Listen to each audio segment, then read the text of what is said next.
this thing. Cotton farmer this year have been very happy actually because they have got जो हमारा minimum support price है उससे almost 1.5 time 2 times prices they have got. But वही है कि उनके लिए अच्छी बात है. This year we expect that at least 10-15% cotton area acreage should improve because they have got a very good rate. But then cotton is basically a raw material जिससे पहले yarn बनता है. तो price cotton prices higher means yarn prices also would be higher. Yard prices higher होंगे तो फिर उसी के हिसाब से फैब्रिक्स और गारमेंट प्राइसेज भी हायर होंगे. But today it is not confined to cotton. आप कोई भी रॉ मटेरियल देख लीजिए, आप स्टील देख लीजिए, आप सीमेंट देख लीजिए, आप कोई भी रॉ मटेरियल देख लीजिए, and this is not a phenomena which is confined to India. This is all over. अच्छा, कॉटन का क्या है कि cotton is internationally traded commodity. Cotton का प्राइस जो इंडिया में होता है, something called international cotton exchange, IC जिस ढंग से मूव करता है, इंडिया में भी कॉटन प्राइसेस मूव करते हैं. तो हम सारे स्टेक होल्डर से हम डिस्कशंस हमेशा करते रहे हैं कि ऐसा ना हो कि कोई ज़्यादा किसी ने स्टॉक होल्ड करके रखा हो जिससे प्राइसेस बढ़ रही हैं, या ऐसा कॉटन के प्राइस के आड़ में कॉटन यार्ड वाले बहुत ज़्यादा प्राइस तो ना बढ़ा रहे हों. तो वो हम करते रहते हैं. बट जो आपने कई सारे पेपर ने कल रिपोर्ट भी किया है, in 2021 a 10% import duty was imposed on cotton. क्योंकि ऐसा है कि कॉटन में हम लार्जेस्ट प्रोड्यूसर ही नहीं रहे हैं, we have been largest exporter of cotton for quite some time. अब उल्टा हो क्या रहा है कि कॉटन का प्रोडक्शन नहीं बढ़ रहा है बट कंजम्पशन बढ़ रहा है every year. This year it is expected, पहले तो हमारा ये था कि this year would be the first year perhaps कि हमारा अब एक्सपेक्टेशन है कि 340 lakh bales, 340 lakh bales production होगा. इनिशियली इट वाज एग्रीकल्चर का जो एस्टिमेट था वो 362 लाख बेल्स का था, but now it has been revised to 340 lakh bales and our consumption this year would be more. But ये होता है कि ओपनिंग एक स्टॉक शुरू होता है तो क्लोजिंग स्टॉक कम हो जाएगा. So we have been so far producing more, consuming less. Now we are coming to an area because right now spinning industry में कैपेसिटी एडिशंस काफ़ी हो रहे हैं. Every month at least 1.5 lakh to 2 lakh spindles are being added in the spinning industry because demands अच्छे हैं, yarn के demand अच्छे हैं, क्लोथ्स के डिमांड अच्छे हैं, फॉरेन कंट्री में भी अच्छा है, हमें अपॉर्चुनिटी मिल रही है चाइना से +1 सोर्सिंग के चलते.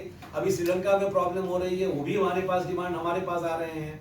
तो अब ये we are going to a stage where our production, our consumption is going to be more than the production. तो एक तरफ तो हमको प्रोडक्शन बढ़ाना है, दूसरी तरफ तो ये इंपोर्ट ड्यूटी के चलते.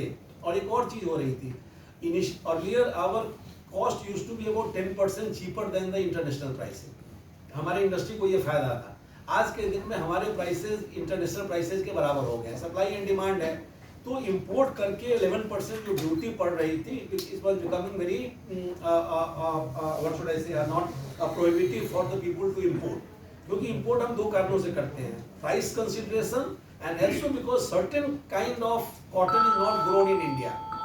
There is something called extra long staple variety of cotton which is not grown adequately in India, colored cotton, contamination free cotton. तो ये हमने काफ़ी दिनों से रेवेन्यू से और एग्रीकल्चर से टेकअप करके finally it has been decided that this 11% import duty जो लग रहा था वो कॉटन पे नहीं लगेगा. अप टू 30 सितंबर का नोटिफिकेशन हो गया है. This will have two things. One, that it would enable people who want to import, they can import from whichever country they get, from USA, Brazil, Africa, from wherever. दूसरा ये भी इससे expected है कि जो इंडिया में prices ज़्यादा थे, इन द सेंस कि those who are having stock and all, they thought कि भी इनके पास और तो उपाय है नहीं, 11% इंपोर्ट ड्यूटी दे के और वो लॉजिस्टिक्स कॉस्ट बेयर करके तो लाएंगे नहीं. सो इन अ वे जो कॉस्ट उसमें भी कॉस्ट घटेगा. हम एक्सपेक्ट कर रहे हैं कि maybe within a day और to you would certainly see the impact of prices going down. But at the same time we don't expect the prices to be very low because there is a shortage all over. Actually it is not that the shortage crops has got in India, crops got affected because of unseasonal rains and bollworm attack. Similarly, in some other countries, USA and all, also crop got affected because of drought-like conditions.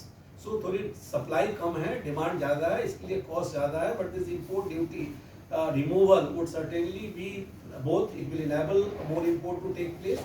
At the same time, it will also have a salutary impact on the prices in India.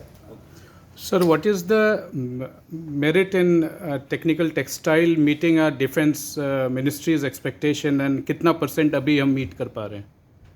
देखिए मैं percentage term में तो अभी नहीं बता सकता हूँ, but we have been working very closely with the defence ministry. उनकी रिक्वायरमेंट चाहे वो हाई एल्टीट्यूड क्लोथिंग की रिक्वायरमेंट हो, चाहे वो बुलेट प्रूफ जैकेट की रिक्वायरमेंट हो, जो भी हो, we have been we are in constant touch with them. Whatever उनकी रिक्वायरमेंट होती है उसके हिसाब से हम, आपको पता ही है कि कंपनियां तो प्रोड्यूस करती हैं, but we also we need to do a lot of R&D actually.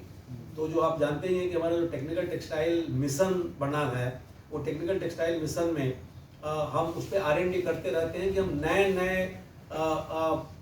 Products कैसे ला पाएँ which will meet the requirement. तो आइडिया तो यही है कि हम डिफेंस की रिक्वायरमेंट भी आज के दिन में जो इम्पोर्ट होता है वो इम्पोर्ट सब्स्टिट्यूट कर पाएँ. But right now I don't have figure that what is the kind of a percentage which we are meeting, and maybe going forward what percentage we would be meeting. Is it a substantial or is it just some %? No, substantially. Now that's what I told you now, that we used to be a net importer of technical textile. We have already become a net exporter actually. So our import has been going down, our export has been increasing. Sir,